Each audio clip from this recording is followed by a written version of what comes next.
sua boca. Como um cordeiro foi levado ao matadouro, e como a ovelha muda perante os seus tosqueadores, assim ele não abriu a sua boca. Da opressão e do juízo foi tirado. E quem contará o tempo da sua vida? Porquanto foi cortado da terra dos viventes, pelas transgressões do meu povo, ele foi atingido. E puseram a sepultura com os ímpios e com o rico na sua morte. Ainda nunca cometeu injustiça, nem houve engano na sua boca. Até aqui. Amém? Louvado seja o nome do Senhor. Aleluia, Senhor. Observando esse texto aqui de Isaías, no capítulo 53, a gente observa aqui a promessa de Jesus Cristo. A gente observa que Jesus Cristo, ele desde o Antigo Testamento, tinha uma promessa de vir e resgatar o povo. E nesse versículo primeiro aqui, ele fala assim, quem deu crédito à nossa pregação? E quem se manifestou o braço do Senhor? Porque foi subindo como renovo perante ele como raiz de uma terra seca. Não tinha beleza nem formosura. Olhando nós para ele, não havia boa aparência nele para que desejássemos. E quando a gente observa aqui, quem deu crédito à nossa pregação, a gente fala de um povo de Israel, que um povo até o dia de hoje não acredita que o Senhor veio e andou sobre essa terra. Um povo dia após dia sofre, que muitas vezes a gente observa que fala assim, por que esse povo não enxerga que Jesus veio à terra? E a gente observa que Jesus fala, quem deu crédito à nossa pregação? Muitos nos dias de hoje, a gente observa que muitas pessoas não creem mais que Jesus vai voltar. Não creem mais que Jesus pode fazer diferença na vida dele. Não crê que Jesus pode salvar, que Jesus pode modificar a família, que Jesus pode libertar. E o Senhor, Isaías, nesse capítulo 53, fala, quem deu crédito à pregação? Será que nos dias de hoje nós estamos dando crédito à pregação do Senhor Jesus Cristo? Será que nos dias de hoje nós estamos pregando verdadeiramente que Jesus liberta, que Jesus transforma, que Jesus muda o homem, que Jesus constrói um caráter? E é isso que muitas vezes, hoje, as pessoas estão em falha. Não as que estão lá fora, mas nós dentro da própria igreja. E quando a gente observa esta palavra, quem se manifestou o braço do Senhor? A gente observa que muitas vezes, na nossa angústia, nas nossas perseguições, no nosso sofrimento, muitas vezes fala assim, Senhor, será que verdadeiramente o Senhor está comigo? Por que, Senhor, eu estou sofrendo tanto? Por que tanto sofrimento na minha vida? Senhor, já tem tanto tempo que eu te sirvo e eu continuo sofrendo da mesma forma. E é interessante que nesse versículo primeiro, a gente observa aqui, lá em Romanos, no capítulo 11, versículo 25 e 26, fala assim, olha, porque não quero, irmãos, que ignoreis este segredo, para que não sejam sábios em vós mesmos, que o endurecimento veio em parte sobre Israel, até que a plenitude dos gentios haja entrando. O que é que não está falando? O povo de Israel, até hoje, anda com o coração duro. E não somente o povo de Israel, mas o povo que aqui está do nosso lado, ainda anda com o coração duro. Porque se crê verdadeiramente, está andando dentro da presença de Deus. Mas por que muita gente não persevera neste caminho? Por que muitas pessoas no dia de hoje, Deus deu até a oportunidade deles se arrepender, mas eles não se arrependeram e hoje, nesta hora, já não está mais na terra e foram ali para o inferno. E a gente observa que Jesus está nos dando a oportunidade.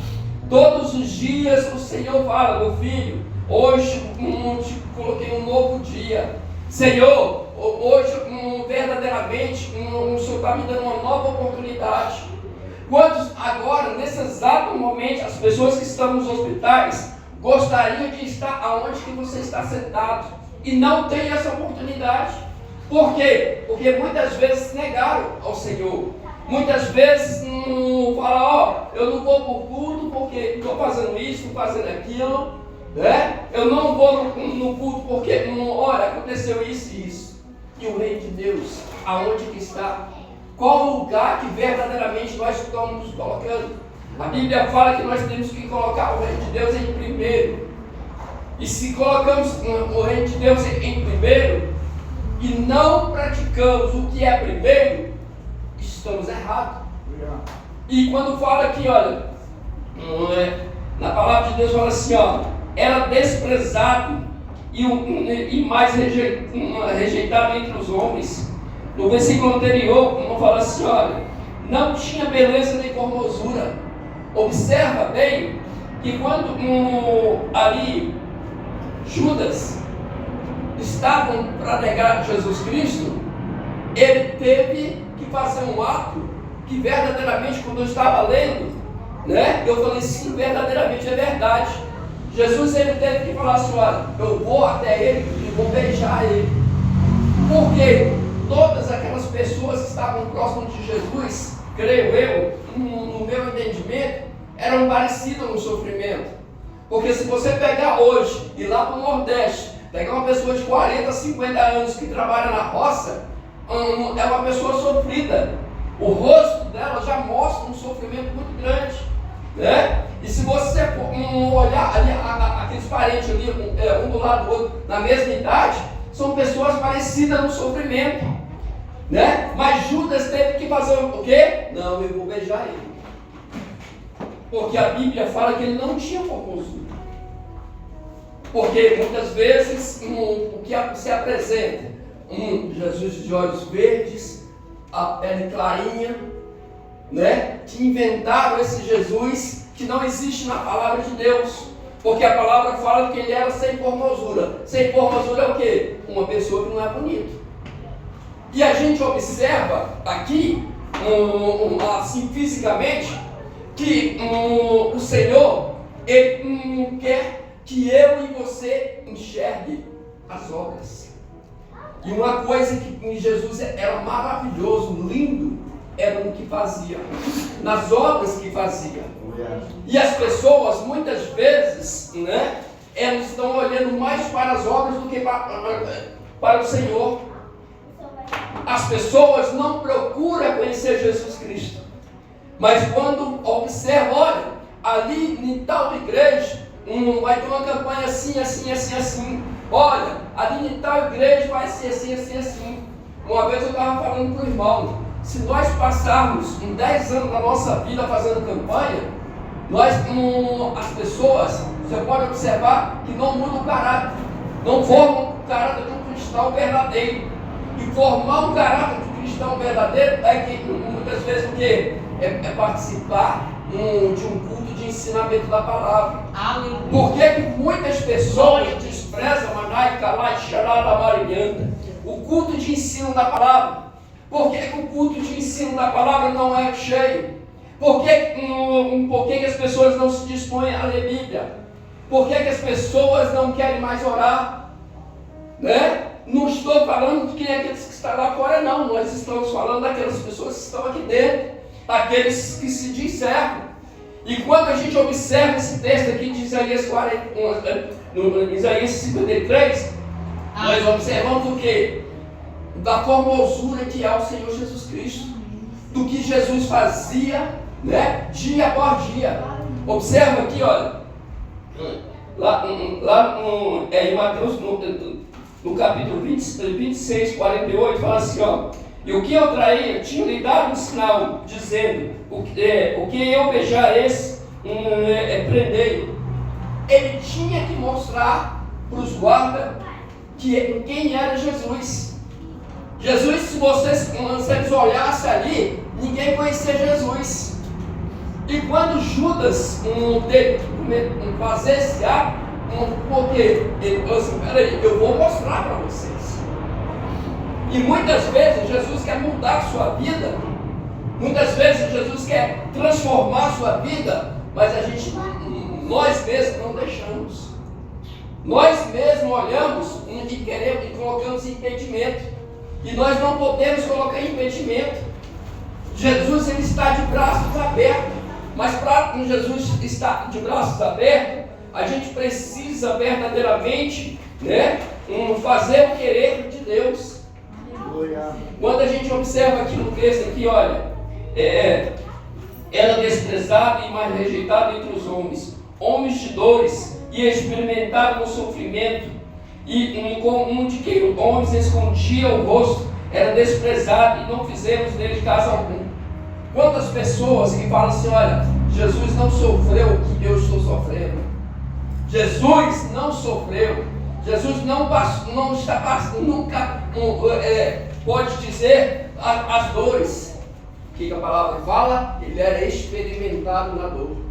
Ninguém pode dizer para Jesus, ó Senhor, esse sofrimento o Senhor não passou. Ó Senhor, esse sofrimento aqui, meu Pai, o Senhor não conhece. Ele era experimentado em dor. Se ele era experimentado em dor, você pode observar um crente que tem 30 anos, um crente que ele começa a aceitar Jesus, e muitas vezes aquele crente que ele aceita Jesus, ele fala, olha, eu vou fazer aquilo, vou fazer aquilo, vou fazer isso, vou fazer aquilo, e aquele crente de 30 anos que já passou por muitas vezes, fala assim, ó, calma, tenha paciência que você vai passar por tudo isso. Mas a gente observa que quando Isaías pronuncia esta palavra, Isaías pronuncia, que Jesus, por tudo que nós passamos, ele é superior. Por toda a grandeza, ele é acima de tudo. Por todo o sofrimento, ele continua sendo glorificado. E a gente tem que entender que Deus, ele é maravilhoso. Olha o que fala aqui, rejeitado, lá em Mateus 27, no versículo 19 e 20. Estando ele assentado no tribunal, uma mulher mandou-lhe dizer, não entres na questão desse justo, porque muito sofri por causa dele. Quando ele ali estava no julgamento, que o povo fez a opção de soltar Barrabás, o povo tinha opção para aceitar. Creio eu que quando Jesus estava fazendo um milagre, aquele mesmo povo que falou que era para soltar Barrabás, viu Jesus. E por que aquele povo não se manifestou? Por que o povo de hoje, que se fala cristão, não se manifesta verdadeiramente no meio daqueles que são vizinhos? Por que o povo de hoje verdadeiramente não se manifesta no seu colégio, no seu trabalho? Por quê? Muita gente eu falar que sou crente no meu trabalho, tá doido, eu vou ser dispensado. O patrão vai me mandar embora. Quem é maior? Seu patrão ou Jesus? Quem é maior? Sua esposa ou Jesus? Quem é maior? Seu esposo ou Jesus? Quem é maior? Seu filho ou Jesus? E nós temos que preservar. Irmãos, cada dia nós estamos sendo purificados. Cada dia, eu e você, Jesus quer ver a diferença que você vai fazer. Por que isso? Porque se eu não mostrar verdadeiramente a Cristo, que eu sou digno de ir para o céu e viver eternamente com Ele, como é que vai ser? Você quer colocar alguém dentro da sua casa, Se coloca alguém dentro da sua casa que vai se decepcionar? Não. Por que você não coloca? Porque você fala, eu colocar Maria dentro da minha casa? Tá doido? Eu conheço aquela peça. Eu conheço. Agora, quando você fala, João pode vir para minha casa. Pode vir, João. Isso significa o quê? Que quem entra na sua casa verdadeiramente é aquelas pessoas que você conhece. Quem entra na sua casa é aquelas pessoas que você dá o voto de confiança. E no céu? É diferente? Não. No céu, Jesus ele não está nos provando. Vai chegar um dia que quando nós morrermos, o Senhor fala, opa, vem cá, bendito do meu. Aleluia. E é isso que você tem que mostrar verdadeiramente para Cristo. Quando fala aqui, ó, verdadeiramente Ele tomou sobre si as nossas enfermidades e as nossas dores, levou sobre si e nos reputávamos no aflito, ferido de Deus e oprimido. Por que é que muitas vezes as pessoas estão ali no hospital e muitas pessoas, você vai pregar o evangelho para eles falam assim, por que Jesus não me deixou doente? Por que Jesus me deixou com esse câncer? Por que Jesus está fazendo eu sofrer? Porque quando você fala que Ele levou sobre si as suas enfermidades, fala assim, como é que eu estou servindo Jesus ou eu estou enfermo? Não é assim? Não é contraditório? Mas não, Jesus Ele quer que você verdadeiramente confie. E independente qual seja a sua doença, tanto seja física ou espiritual, Jesus pode transformar você. Quando Paulo pronuncia para Jesus, para ele tirar o espinho, e Jesus pronuncia para ele, Paulo, a minha graça te basta. O que é que Jesus estava falando? Paulo, se eu tirar o espinho da sua carne, você vai se desviar. E muitas vezes a gente não entende isso na nossa vida. A gente passa 10 anos, 20, 30 anos, falando assim, rapaz, por que isso não muda? Qual é a razão dessa mudança? Porque se você observar, tem cristão que ele ora todo dia, tem cristão que você jejua constantemente, tem cristão que lê a Bíblia constantemente, tem cristão que entrega o dízimo constantemente, e a vida não muda. Por que não muda? Porque ele tem um espinho. E esse espinho não pode ser tirado. Porque se for tirado esse espinho, ele vai desviar a palavra. Então, muitas vezes, nós temos que aceitar essa palavra. E para aceitar essa palavra, você tem que renunciar. E muitas vezes, quando você fala em renunciar, as pessoas não querem renunciar. Porque renunciar é voltar para trás. Você pode observar, quando uma pessoa, agora, ontem, eu observei de um homem que bateu um carro, né?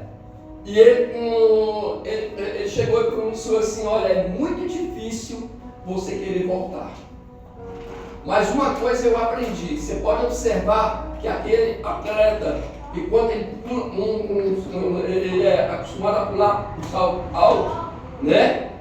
De longa distância, o que ele faz? Ele volta mais para trás para poder correr mais rápido e pular dar um salto.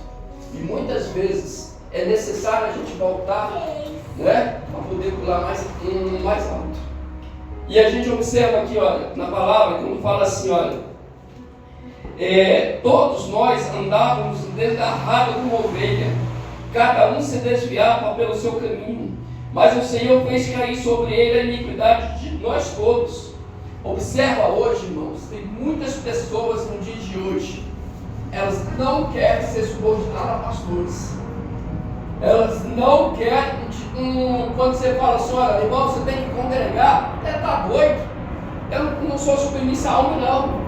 Né? Muitas vezes você, ele salva você, guarda do Senhor, muitas vezes ele fala do amor de Jesus Cristo, e aí você pergunta para ele, irmão, aonde que você congrega? Não congrego em igreja nenhuma. Eu falei, misericórdia da sua alma. Então há uma necessidade de você ter uma cobertura espiritual. E você só tem uma cobertura espiritual no momento que você congrega. Né? Por quê? Porque Deus colocou essa igreja tem 16 anos nesse mesmo lugar. 16 anos Deus mantendo dia por dia, mês após mês. Né? Quantas lutas a gente pode observar? Pergunta para o pastor, dá para escrever um livro. E por que isso? Porque Deus está sustentando pelas suas mãos forte. E quando a gente observa esse texto de Isaías, Jesus está falando assim, olha, eu sei o que é sofrimento, eu sei o que é luta, eu sei o que é dificuldade, eu sei pregar para as pessoas e as pessoas me negarem, eu sei dizer que as pessoas falam para mim, olha, meu irmão, eu sou tão fiel a você que qualquer coisa que você pode falar comigo. Mas na primeira oportunidade, bota a faca na costela. Por que isso? Porque Jesus está falando, eu conheço, eu vivi dia após dia, eu estou vivendo dia após dia. Olha o que fala aqui, olha. Quando a gente observa que Jesus, na sua crucificação, foi feita uma coroa de espinho. É como você pegar assim, uma tira de espinho, espinho a média de 6 centímetros a 2 centímetros, e eles fizeram uma coroa trançando um no outro. E quando aquela coroa entrou no couro cabeludo do Senhor Jesus Cristo, né, o cientista fala que aquilo ali, Jesus teve hemorragia. Jesus, quando secura o couro cabeludo, o sofrimento é grande demais.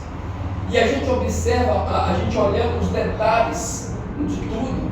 O soldado, quando fizeram a coroa, eles colocaram a coroa, pegou um pau, ainda forçou mais ainda.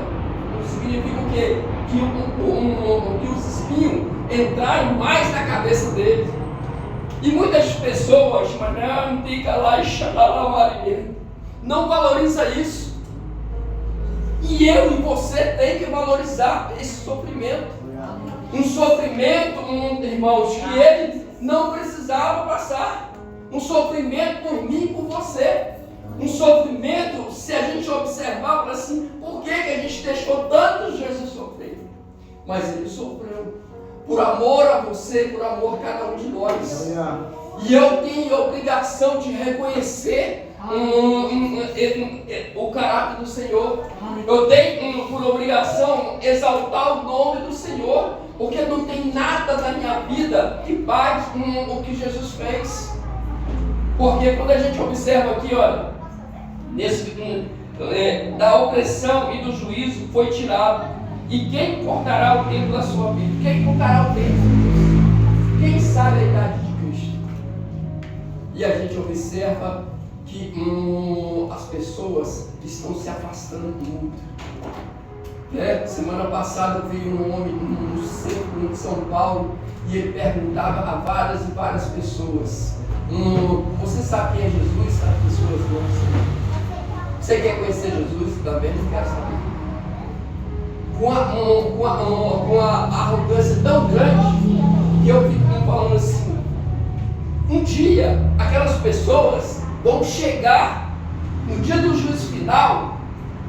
Jesus vai chamar aquelas pessoas e vai falar assim: peraí, vem cá, foi dada a oportunidade para você quando eu estava ali no centro de São Paulo, de tal dia, de tal hora, a oportunidade de você me conhecer, e você rejeitou o meu conhecimento. E quando a gente passa de rejeição, significa o quê? Eu não quero saber da sua vida. Para mim não interessa. E a mesma coisa que muitas vezes as pessoas nessa época, as pessoas não querem ter mais comunhão em Cristo Jesus. E é necessário nós buscarmos mais. É necessário orar mais, é necessário a gente ser obediente mais, é necessário dia após dia você observar o teu irmão, botar a sua mão e falar assim: meu irmão, eu estou aqui do seu lado.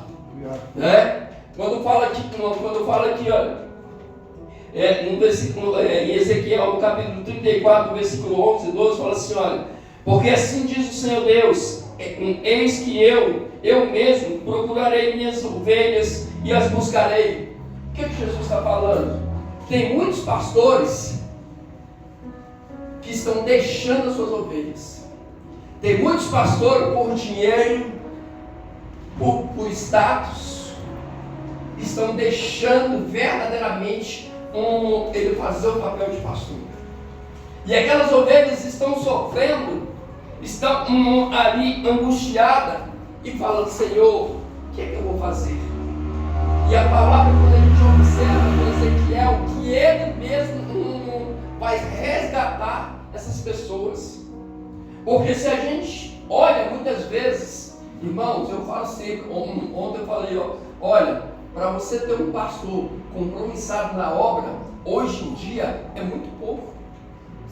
É muito pouco. Observa, se você, muitas vezes as pessoas não ficam do lado de um pastor, mas anda 3 dias com um pastor antes ali. Muitas vezes você não conhece seu pastor, você tem que se dispor a conhecer. Por quê? Você vai saber a luta que ele passa. Porque é muito simples as pessoas chegarem aqui e falarem assim: Pai, Senhor, meu pastor, está tudo bem? Tudo bem? E a dor que ele está passando? O sofrimento que ele está passando? A angústia que ele está passando? O que ele está fazendo para manter essas portas abertas? O que ele está orando constantemente de madrugada? O que ele está jejuando um dia após dia? Que muitas vezes a gente fala: Senhor, será que eu vou conseguir? Senhor, tal dia chegou o aluguel. Senhor, não tem R$1 no caixa. E a gente tem que saber disso. E quando Jesus pronuncia aqui nesse capítulo 53, Jesus está falando: olha, não se preocupe, eu vou estar do seu lado. E Ezequiel fala, ele está falando assim: olha, sejai minhas ovelhas.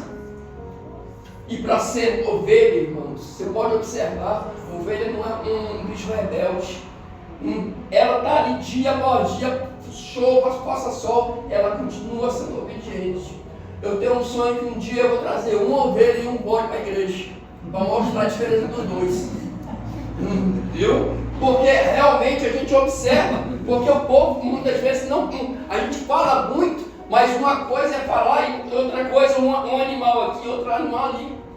Porque você sabe a diferença verdadeiramente, né? E quando a gente observa aqui, para terminar, fala aqui, olha, da opressão e do juízo foi tirado, e quem contará o tempo da sua vida? Porquanto foi cortado da terra dos viventes, pela transgressão do meu povo, ele foi atingido. Pela minha transgressão, pela sua transgressão, o Senhor foi atingido. Mas ele fez isso por quê? Para suportar as dores, para que você e eu tenham acesso ao céu. Irmãos, não existe nada, por mais que você sofra. Você fala assim: pastor, eu já tenho 40 anos sofrendo. Pastor, eu tenho, como se fala, uma esposa há 37 anos me dando dor de cabeça. Pastor, eu tenho meu filho há 30 anos vivendo dessa maneira. Continua perseverando. Eu sempre falo o seguinte: a oportunidade, ela só para quando acaba o fôlego de vida. Acabou o fôlego de vida, não tem mais. Lá em casa eu estava assim: eu não quero saber quem morreu, eu quero saber quem está vivo. Por que isso? Porque eu tenho que me preocupar com o irmão que está aqui na minha frente vivo. Quem morreu no dia de hoje ouviu a palavra. Vai chegar o dia do julgamento, ele vai ser cobrado. E por que você não serviu a mim? Qual foi a justificativa? E a justificativa não vai ter diferença. E uma coisa que eu tenho mais temor na minha vida, eu falo sempre assim, eu falei: Senhor, pode passar um rolo compressor em cima da minha vida. Passa um rolo compressor, mas um dia que eu sair do céu, né, que eu possa estar contigo na glória. Meu pastor Rodrigo ali, ó, ele fala o seguinte: que tem que amarrar uma pedra na minha perna, porque quando eu morrer, para mim não passar do céu. E a gente observa o seguinte, irmãos: Isaías, nesse capítulo 53, ele está falando de compromisso. Irmãos, tenha compromisso no reino de Deus. Tenha compromisso no reino de Deus. Se você tiver compromisso no reino de Deus, Deus vai ter compromisso. Agora, o que mais acontece hoje, que as pessoas querem muito: Jesus, eu quero isso. Já viu aquela pessoa, ela dobra o joelho, ela nem para agradecer, ela já está falando: Senhor, estou fazendo isso, Senhor, estou colocando aquilo, Senhor, tem que resolver isso, Senhor, tem que colocar aquilo. Não deixa nem Jesus falar. Quantas pessoas estão dobrando o joelho e Jesus quer pronunciar, falar com eles, e eles não deixam Jesus falar. E é isso que a gente precisa. A gente precisa muitas vezes ficar calado. Muitas vezes a gente precisa falar assim: Senhor, fala comigo. É necessário isso, né? Para concluir, fala assim: olha, ele suportou. A palavra suportar significa abaixo, de baixo, que significa levar e carregar. Ele suportou todas as dores, ele carregou. E quando a gente fala em carregar, que de pé, Senhor Deus, é você pegar, é você pegar no braço do irmão e falar assim: irmão, mesmo que o irmão tenha que está sofrendo, eu aqui do seu lado. Eu preciso de você. E é isso que a gente necessita, de um para com o outro, verdadeiramente. O irmão que está aqui, olha, ele precisa de mim. Se ele chegar na igreja que não me vê, opa, cadê a minha irmã? Eu sempre brinco com o pastor, né? Hoje eu cheguei e falei assim: opa, está faltando um membro nessa família. Um pastor Carlos, ali, ó, cadê o membro? Está faltando um membro. O que significa? É aquela pessoa que está todos os dias conosco. E a gente sente falta disso. E essa falta não é eu pegar o celular e ligar. Essa falta é você olhar no olho daquela pessoa, é você abraçar, estender as mãos, abraçar e falar assim: ó, irmãos, Pai, Senhor, é tão bom ver você. E as pessoas precisam disso. A tecnologia é bom, é maravilhoso, mas ela nunca vai superar o amor de intimidade, ali próximo, olhando um no olho do outro. Meu pai sempre falava o seguinte: meu filho, você quer falar com o homem? Olha dentro do olho dele.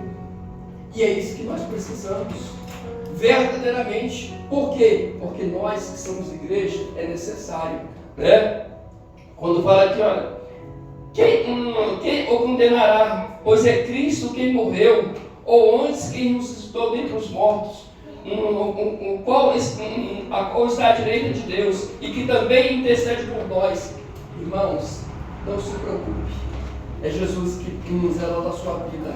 É Jesus que zela da minha vida. É Ele que te guarda, né? É Ele que... Eu observei agora um homem do crime, falou assim: ó, nós vamos fazer isso, aquilo, naquele mundo.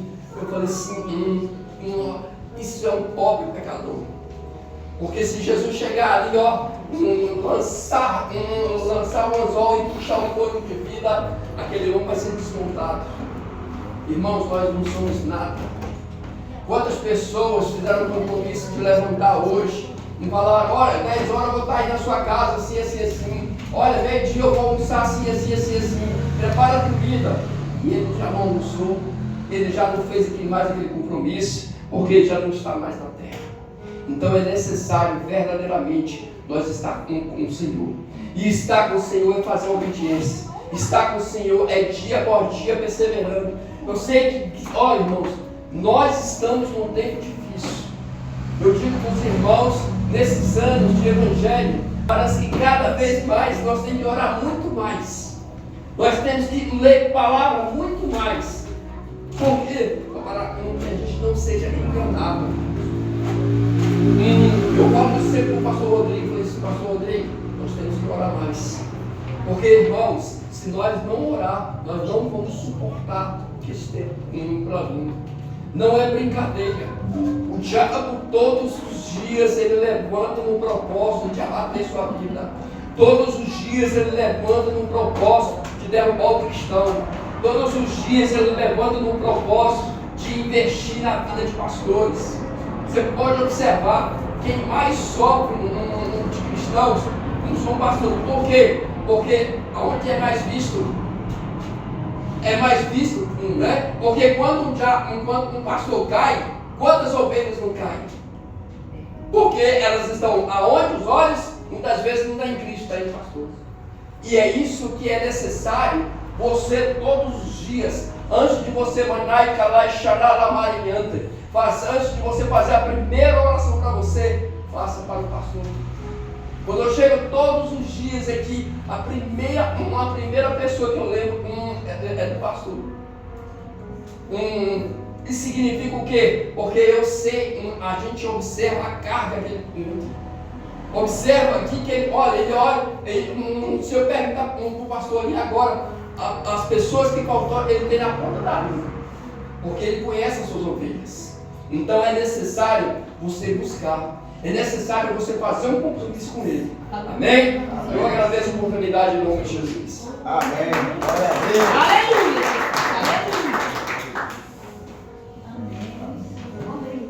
Glória a Jesus.